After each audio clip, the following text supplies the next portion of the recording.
আর কাদের ঢালার দরকার না, এটা আগে ভালো করে জানা লাগবে।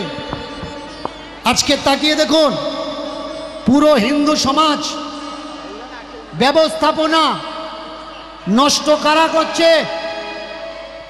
বাইরের লোক নষ্ট করছে না। কীর্তন টিভি চ্যানেলের পক্ষ থেকে সবাইকে আন্তরিক শুভেচ্ছা। আজকে আরেকটি নতুন ভিডিও আপনাদের সামনে উপস্থাপন করতে যাচ্ছি। ভিডিওর তথ্যগুলো আপনারা জানবেন এবং অন্যকে জানার জন্য ভিডিওটি সবার মাঝে শেয়ার করে দেবেন, যেন হিন্দু ধর্মের প্রতিটি মানুষ এই তথ্যগুলো সম্পর্কে জানতে পারে। ধন্যবাদ সবাইকে সাথে থাকার জন্য। যারা হিন্দু সমাজের মানুষ, সনাতন ধর্মের মানুষ, তারাই নষ্ট করছে আমাদের এই সনাতন ধর্ম। এগুলো বেঁধে দাও, বেঁধে দাও। আমাদের এই সনাতন ধর্ম সর্বপ্রথম শুনুন, এ কটা গ্রন্থে বলা হলো, যদি কোনো শূদ্র জাতির মেয়ে, যদি কোনো নিজ জাতির বৌমা মেয়ে শিবের মাথায় জল ঢালে, তাহলে সে নরকগামী হবে। জানতেন আগে যে শিবের মাথায় জল ঢাললে নরকে যাবেন? জানতেন না। কেন জানেন না? কারণ আমরা ধর্ম করি, কিন্তু ধর্মের সঠিক গ্রন্থগুলো আমরা জানি না। বার করার দরকার, বার করছি, বার করার দরকার, বার করছি। গ্রামে গ্রামে দেখবেন একাদশী করার জন্য ঝড় আরম্ভ হয়ে গেছে। যাকে জিজ্ঞাসা করবেন, একাদশী করেন তো? করেন একাদশী? একাদশী মাহাত্ম্যে লেখা আছে, যার স্বামী আছে বেঁচে, সে যদি একাদশী করে তাহলে স্বামী স্ত্রী উভয়ে নরকে যাবে। এটা আমার মুখের কথা না, এটা একাদশী মাহাত্ম্য গ্রন্থের কথা। কেমন? এবার বলুন, যে বার ব্রতগুলো আপনারা আমরা সবাই করছি, সেগুলো জেনে করার দরকার নাকি না জেনে করার দরকার? শিবরাত্রি যখন শিব পূজা করেছিলেন, শিবলিঙ্গ পূজা করেছিলেন, বিনা ব্রাহ্মণে করেছিলেন নাকি ব্রাহ্মণে করেছিলেন? ব্রাহ্মণে করেছিলেন। তাহলে এবার শুনুন, প্রকৃত যে শিব চতুর্দশী রাতের পালন, তা কিন্তু ব্রাহ্মণ দিয়ে হয়নি। প্রমাণ দিয়ে দিচ্ছি, শিব পুরাণ থেকে। একটা ব্যাধ গেছিল হরিণ শিকার করতে জঙ্গলের ভিতরে, কয়েকটা পশু শিকার করেছে, আর ঝড় জল আরম্ভ হয়েছে প্রচণ্ড পরিমাণে। জঙ্গল থেকে বেরোতে পারছে না। রাত কাটানোর জন্যে হরিণ নিয়ে উঠেছে কোথায়? একটা ঝাড়িদার গাছের উপরে, তাই তো? ছোট্ট করে ঝাড়িদার গাছের উপরে। কেন? কারণ বাঘ ভাল্লুক সিংহতে যাতে তার ক্ষতি না করে। গাছের ওপরে উঠেছে। সেদিন ছিল ঝড়জলের রাত, আর ওই গাছের নিচে শিলারূপী শিব, পাথররূপী শিব নিচে ছিল। যতবার বজ্র বিদ্যুৎ হয়েছে, ভয়ে যখন ঝাঁকুনি দিয়েছে, গাছের উপর থেকে পাতা নিচে পড়েছে। এবার আপনারা বলুন, গাছের বেলগাছ ঝাঁকা দিলে কচি পাতা পড়ে নাকি পাকা পাতা পড়ে? ঝাঁকা দিলে কখনো কচি পাতা পড়ে কি? পড়ে না। আপনারা যারা শিবরাত্রি করেছেন, কচি পাতা দিয়ে করেছেন না পাকা পাতা দিয়ে করেছেন?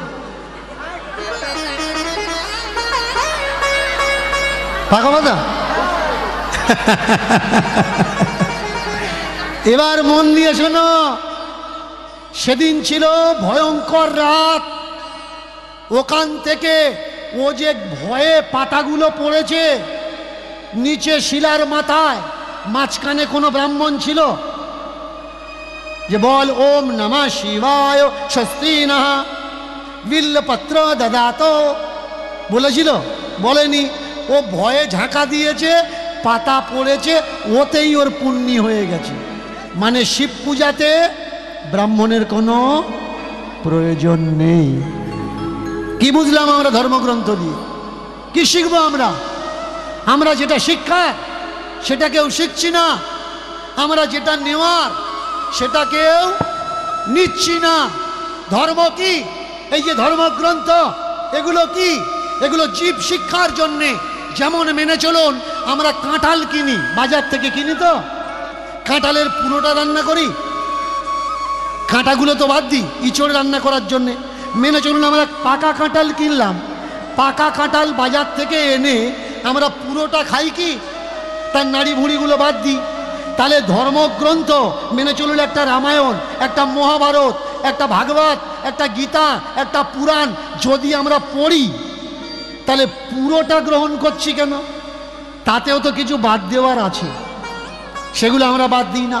কত বড় বড় গালগপ্প দেখুন, কত বড় বড় গালগপ্প। হনুমান সূর্যকে গিলে খেতে যাচ্ছে। সূর্যকে গিলে খাওয়া যায়? পৃথিবীর থেকে সূর্য কত বড়? আনুমানিক 13 লক্ষ গুণ বড়। ধরে চলুন গিলে খেয়ে নিয়েছে, হজম হয়ে গেছে, তাহলে যদি পায়খানা করতো রাখতো কোথায়? পৃথিবীতে যদি করতো 13 লক্ষ গুণ বড়, তো কেমন 12 লক্ষ গুণ মেনে চলুন মেটেরিয়াল নষ্ট হয়ে যেত, 1 লক্ষ গুণ থাকতো। তো তাহলে পৃথিবীতে এসে যদি হনুমান পায়খানা করত, পৃথিবী থাকতো? থাকতো না। গিলে খেতে গেল, মাঝখানে ইন্দ্র তার মাথায় বাজ মেরে তাকে অজ্ঞান করে দিল। এইবার যারা লেখাপড়া জানে, আমাদের পৃথিবীর ভিতরে কি চলে? গ্র্যাভিটি, মাধ্যাকর্ষণ শক্তি, কিন্তু বায়ুস্তরের উপরে জি ফোর্স। বোঝা লাগবে এগুলো, আগে পড়াশুনো করা লাগবে, বললে হবে না। রামায়ণে লেখা আছে, রামায়ণে যেমন লেখা আছে তেমনি সায়েন্সের বইয়েও প্রমাণস্বরূপ অন দ্য প্রুফ দিয়ে বলা আছে। তাহলে সেখানে যদি অচৈতন্য হয়, সূর্যের ছাড়া তার বডিটা অনেক বড়, বলুন তো সেই বডি পৃথিবীর ভেতরে ঢোকে কি করে?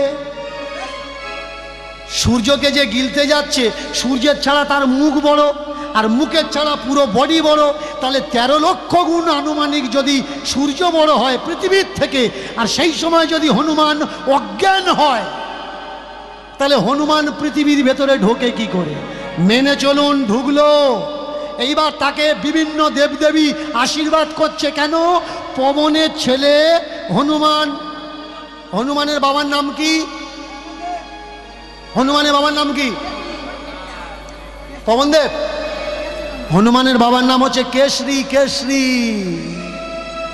পবন তো উড়োমাল, মানে জোর করে বাবা হয়েছে। পবন রেগে গেল যে আমার ছেলে হনুমান, আমি আর পৃথিবীতে কাউকে বাতাস দেবো না। ব্যাস, সবাই ছটপট ছটপট করে মরছে। ঠিক সেই সময় হলো কি, বিভিন্ন দেবদেবী এসে আশীর্বাদ দিল। অগ্নি কি আশীর্বাদ দিল? অগ্নিদেব আশীর্বাদ দিল, আগুন দ্বারা হনুমানের কোনো ক্ষতি হবে না। তাহলে আগুন দ্বারা যদি হনুমানের ক্ষতি না হয়, লঙ্কায় যখন সীতা উদ্ধারের জন্য গেল, লেজে আগুন লিগিয়ে দিল। ওই আগুন লেবানোর জন্য সীতাবাবু বলল মুখের ভেতরে ঢুকিয়ে দে। মুখটা পুড়ে গেল কেন? আগুন দ্বারা তো ক্ষতি হবে না, বর পেয়েছি, তাহলে মুখটা পুড়ে গেল কেন? কখনো নিজেকে জিজ্ঞাসা করেছেন? গল্পের সঙ্গে ম্যাচিং করেছেন? এই গ্রন্থের সঙ্গে কখনো ইমেজিং করেছেন যে সত্যি কি এগুলো আমাদের ধর্মগ্রন্থ? এর থেকে নেব কি? তার মানে কি রামায়ণ থেকে নেওয়ার কিচ্ছু নেই? মহাভারত থেকে নেওয়ার কিচ্ছু নেই? অবশ্যই নেওয়ার আছে। শুনুন, স্টেজে যারা কীর্তন করতে আসে, আমি বারবার করে এদের বলি যে বাবা একটু লেখাপড়া শেখ, উচ্চারণ ক্ষমতাটা ঠিক হোক। এরা উচ্চারণ করে কি দুর্যোধন, ধয়কার দন্তেন্য দুর্যোধন, কিন্তু ধয় ওকার নয়, ধ দন্তেন্য ধন।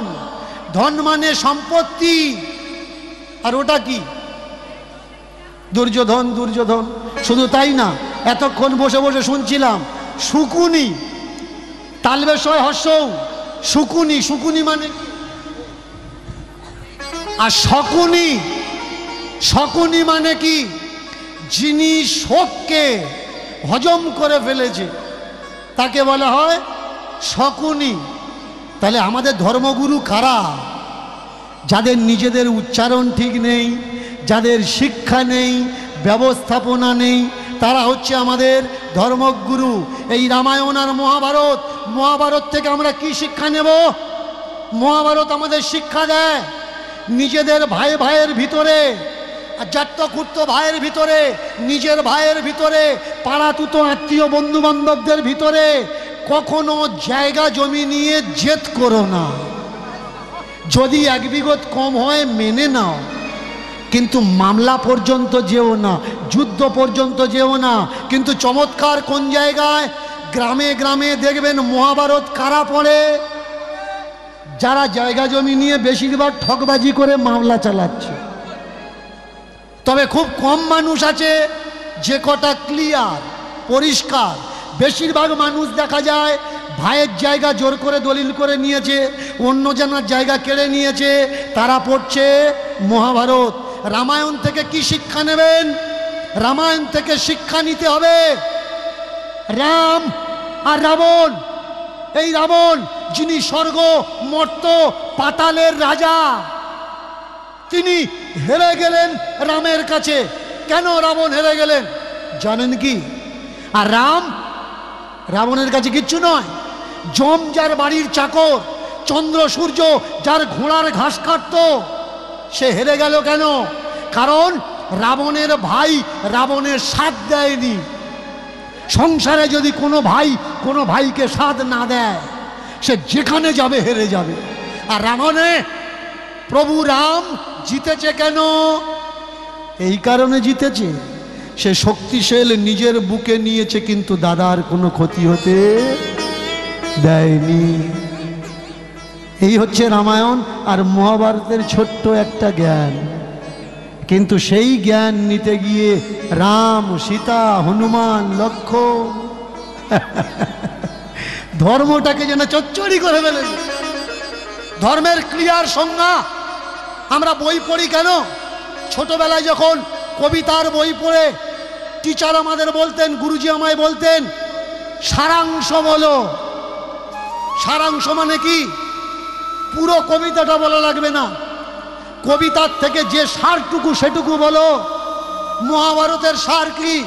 মহাভারতের সার জায়গা জমি নিয়ে কারোর সঙ্গে, আপনজনের সঙ্গে দ্বন্দ্ব করো না। রামায়ণের সার কি? রামায়ণের সার হলো ভাই তুমি ভাইয়ের সাথ দাও। ভাই যত খারাপ হোক না কেন, ভাইকে ছেড়ে জীবনে যেও না। সেই সার আজকের আমরা ভুলে গেছি, অসার ধরে টানাটানি করেছি। যাকে আমরা শিব শিব শিব বলছি, সেই শিবের সম্বন্ধে এই গ্রন্থগুলোতে এত নোংরা কথা লেখা আছে, এত বাজে কথা লেখা আছে, আপনারা ধারণা করতে পারবেন না। যদি বলি কখনো পড়েছেন, বলবেন পড়িনি। বলুন তো মায়েরা, যারা কদিন আগে শিবের মাথায় জল ঢাললেন, শিবের বউ কটা? বউ? একটা বই না, একটা বউ। শিবের তো লেখা আছে কোন পুরাণে 10,000 উপপত্নী, আবার কোন পুরাণে লেখা আছে 350 তার উপপত্নী। তাহলে না, স্ট্যান্ড নিলে কেউ শুনতে পাবে। তাহলে উপপত্নী যার এত, মানে পত্নী ছাড়াও যার উপপত্নী থাকে, বলুন তার চরিত্র ভালো হয় না খারাপ হয়? তার চরিত্র নিশ্চয়ই ভালো নয়। তাহলে তার চরিত্র কেমন ছিল? সে যাকে সামনে পেত তাকে ছাড়তো না। আর সব থেকে বড় লজ্জার ব্যাপার, জামা কাপড় শিব পরত না। তাই শিবের আর এক নাম কি? দিগম্বর। শিবকে দিগম্বর, দিগম্বর মানে উলঙ্গ দেবতা। এইবার শুনুন, ওই শিব লাগবে তো লাগবে, কাদের পেছনে লেগেছে? যারা সপ্তঋষিদের ঘরে ঢুকেছে। সপ্তঋষিরা ব্রহ্মার কাছে নালিশ করলো, হে পিতামহ, শিবকে আমাদের হাত থেকে রক্ষা করো, শিব আমাদেরকে অপমান করছে, এই জায়গায় তুমি কিছু করো। শিবকে পরীক্ষা করার জন্যে পিতামহ ব্রহ্মা মেয়ে ছেলে সেজে এসেছে। তার দুদিন পরে সপ্তঋষিরা গিয়ে জিজ্ঞাসা করছে, পরীক্ষা করে আপনি কি করলেন? শিবকে শান্ত করেছেন? পিতামহ ব্রহ্মা বলে উঠলেন, শান্ত করব কি? ও আমাকে মেয়ে রূপে দেখে আমাকে এরকম তাড়া করেছে, আমি বুড়ো লোক, পড়ি করে শুধু নিজের প্রাণটা বাঁচিয়েছি। ও যদি ধরতে পারতো আমার অবস্থা আর রাখতো না। বলে তাহলে ও জব্দ করবে কে? বলে বিষ্ণুকে বলো যদি ওকে জব্দ করতে পারে।